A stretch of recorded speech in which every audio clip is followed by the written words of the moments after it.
कृपया हमारे चैनल को सब्सक्राइब करें और बेल आइकन को क्लिक करें। हमारी आज की कहानी है सियार और ढोल की कहानी। एक बार एक जंगल के निकट दो राजाओं के बीच घोर युद्ध हुआ। एक जीता तो दूसरा हारा।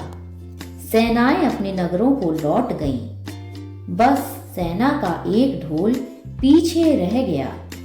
उस ढोल को बजा बजा कर सेना के साथ गए भांड व चारण रात को वीरता की कहानियां सुनाते थे। युद्ध के बाद एक दिन आंधी आई।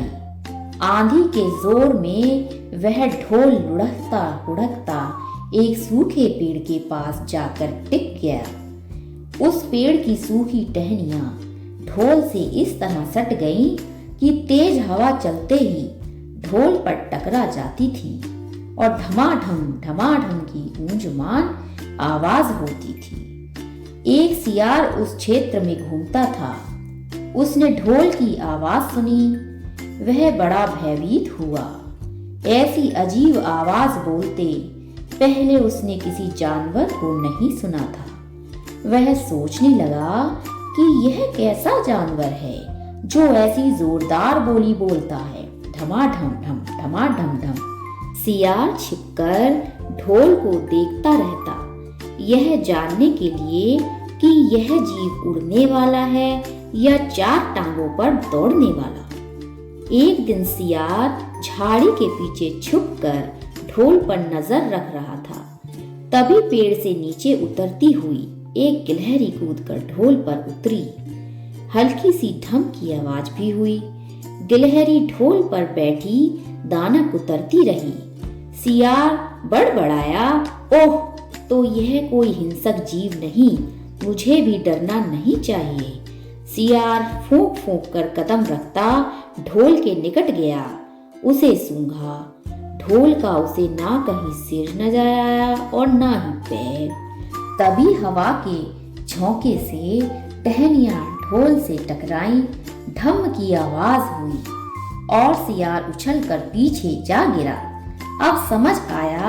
सियार उठने की कोशिश करता हुआ बोला, यह तो बाहर का खोल है, जीव इस ढोल के अंदर है। आवाज बता रही है कि कोई जीव इस ढोल के खोल के भीतर रहता है। वह मोटा और ताजा होना चाहिए, चर्बी से भरा शरीर, तभी ये ढम ढम की जोरदार बोली बोलता है। अपनी मांद में घुसते ही सियार बोला, ओ सियारी, दावत खाने के लिए तैयार हो जा। एक मोटे ताजे शिकार का पता लगाकर आया हूँ। सियारी पूछने लगी, तुम उसे मारकर क्यों नहीं लाई? सियार ने उसे झिड़की दी, क्योंकि मैं तेरी तरह मूर्ख नहीं हूँ। वह एक खोल के भीतर छिपा बैठा है। खोल ऐसा है कि उसमें दो तरफ सूखी चमड़ी के दरवाजे हैं।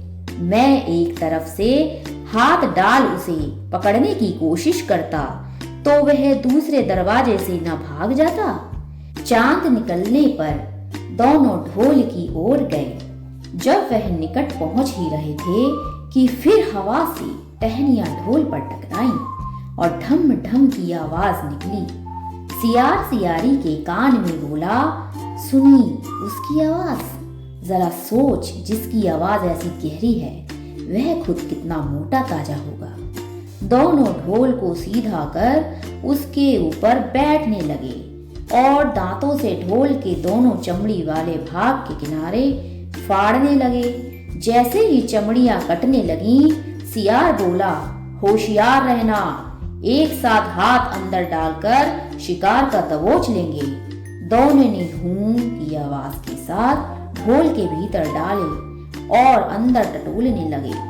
अंदर कुछ नहीं था। एक दूसरे के हाथ ही पकड़ में आए। दोनों चिल्लाए, यहाँ तो कुछ नहीं, और वे माथा पीट कर रह गए। अगर आपने हमारी स्टोरी को पसंद किया है तो हमारी वीडियो को लाइक और चैनल को सब्सक्राइब करना ना भूलें। Thank you.